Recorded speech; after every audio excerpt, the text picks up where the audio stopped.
Hey, what's going on, guys? Hey everybody, hashtag Wellness Wednesday. Wellness Wednesday, and we are coming to you because we've been hearing a lot of people asking us specifically about ketogenic diet, low carb living, and what our take is on it. We're not here to bash, we're not here to tell anybody what to do. You guys are grown adults, you can do whatever really you want to do. But we just wanted to give you some facts, we wanted to give you some insight as to what we believe about this specific lifestyle itself. So first of all, if you like carbs, I know I like carbs. I want you to put your favorite carb emoji in the comments below. Mine would probably be that sweet potato. I know yours probably would be as well too. So let's talk about it a little bit, because obviously this is a popular topic and this is obviously a controversial topic that many individuals battle with. Should I do keto? Should I not do keto? What's going to help me lose weight? And ultimately, the main question that we always ask our people, do you plan on cutting out carbs for the rest of your life? Keto can be a good thing. If you're using keto specifically for an event, maybe it's a wedding, maybe it's like you have a weigh-in or something like that, if you're on Biggest Loser or something, then yes, keto is going to be your go-to when it comes to diets. But Adiana, tell us a little bit, why do we need carbohydrates? Well, carbohydrates are basically made up of fibers, starches, and sugars.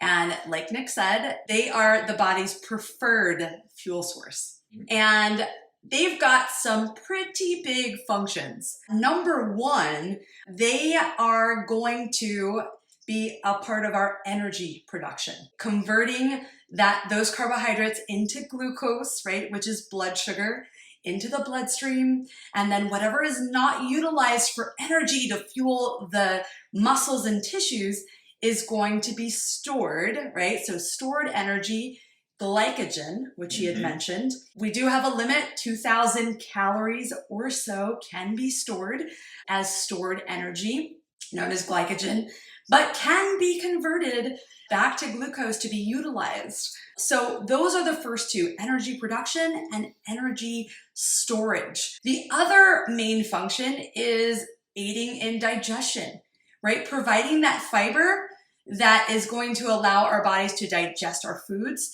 And imagine them as like a garbage bag, removing waste out of the body. Fourthly is protein sparing. When we have a sufficient amount of carbohydrates, protein can actually do its job, right? And it's got quite a bit of functions on its own.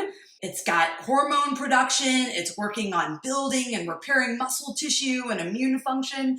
So we want to make sure that our bodies are properly supported with carbohydrates so that protein can take care of the action and we don't lose that precious muscle along the way. So there's been several studies when it comes to the science, when it comes to exercise and restricted carbohydrates mixed with restricted calories, because obviously your body is a magnificent machine. Wow. Thank you. Yeah. You have to still make sure that the calories in, calories out matches. So mixed with carbohydrates, low carbohydrates with lower calories, you're going to start to get different things that start to happen. Some of these things that have been already shown in scientific studies is decreased thyroid output, increased cortisol, decreased testosterone, which nobody wants that, impaired mood and cognitive function, muscle catabolism, which I have done myself after 2 years of pretty much doing ketogenic diet. I lost all my muscle and I was working out very, very hard.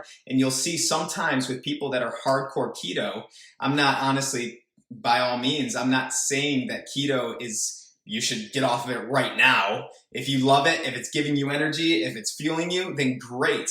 But for most people, you start to lose that tonality. You start to lose that muscle definition. And the thing is, because you're not able to build, you're not even able to preserve.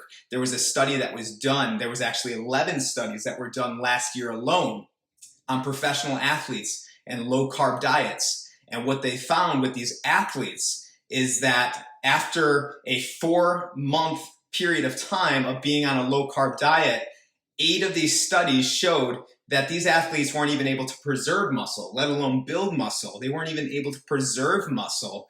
And only 3 of them were able to actually just preserve. This is not even talking about whether they gained it or not. And I know some of you are going to be on here right now saying, hey, Nick, I've been doing keto for 3 years, 3 months. I've lost X amount of pounds. I feel absolutely fantastic and my energy's through the roof. And by all means, we're happy for you. We are not telling you to sway it any other way. By all means, if that's working for you, great. But there's 2 typical reasons why this typically happens for most people. Number 1 is like what I was talking about before. Genetics play a huge part as to how somebody can adapt and how somebody can actually continue to build lean muscle regardless of what their body's taking in. But number 2, I hate to say this, but many times when people start keto, they are desperate for a solution. They're looking for weight loss and they're already in this prone position where they don't feel good, they don't look good. And when they get on keto, they start losing weight. They start getting compliments on their figure. They have more energy because they're sticking to something and they're losing the weight, so they're not carrying so much weight around. So they have this thought in their mind that, oh my gosh, it's keto, it's low carbs, that's what's making me feel this way. When most of the time for the average person, it's not necessarily those things. It's really just you've come from a much more severe state of wanting to lose weight, wanting more energy. And so anything that you would have done at that point probably would have worked. I was huge into keto. For 2 years, I didn't have a single potato. I didn't have a single piece of fruit. I had only green vegetables. I literally, if you saw pictures of me before, you can go into my profile, you can see before and after pictures as to how I look now is drastically different than what I looked like 3 years ago. And it is because I started implementing not just carbohydrates, but the right kind of carbohydrates. I personally had an issue with food. And honestly, there's a lot of people that are like me, I hope, that feel like they can't control their cravings. They can't control their intake. They can't control what they eat. And so personally for me, I had to fix that first, my mentality of how I was viewing food so that I could actually fuel my body the way that it was properly supposed to be fueled in the first place. If you are looking for a solution, if you're desperate for something when it comes to meal planning, meal prepping, looking to take your health and your fitness, your energy to a whole new level and the way that you perform inside and outside of the gym, get a hold of us. We have found the solution and the holy grail that has helped myself really get the results that I've truly desired in my entire life. And we're more energized, guys. We just love being able to share this with more people. We love helping them create assets from this as well too, helping other people with their health and wellness, and at the same time, getting some extra bills paid for. Who doesn't want that? So we love you guys. Yep. Have a great night. Thank God you. bless. We'll see you next time. Rest well.